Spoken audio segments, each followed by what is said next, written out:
এই এখানে কি? বোতাম বোতাম খোলা। খোলাই ছিল বোতাম। তাহলে বোতাম লাগালে আমার শ্বাসরোধ হয়। ও না, আমার যেতে হবে ওদিকে। ওইদিকে না, এইদিকে। এদিকে না, ওদিকে। বললাম না এইদিকে। আরে ওইদিকে, সিনথিয়া তো ওইদিকে ওয়েট করছে আমার জন্য। এইদিকে আমার কি? তো আমি তো এখানে ওয়েট করছি তোর জন্য। আশ্চর্য, ও তো আসলো মাত্র, ও তো চলে যাবে।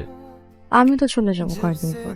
ও তো সারা জীবনই থাকবে, আমি তো থাকবো না। তো ঢঙের কথা বন্ধ কর, সর, আমার যেতে হবে। আচ্ছা আচ্ছা আচ্ছা, যেতে দিব, কিন্তু আমার একটা শর্ত আছে।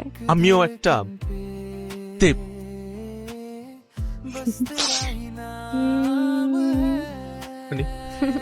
না, কিছুই হয়নি। কি হবে? কিছু হয়েছে নাকি? না মানে ওই যে ভেরি দুষ্টু, দুষ্টু ভেরি, অনেক মজা করে সব সময়। তুমি তো পরিচয় হলো মাত্র, সামনে আরো দেখবা কি কি করে, তাই না?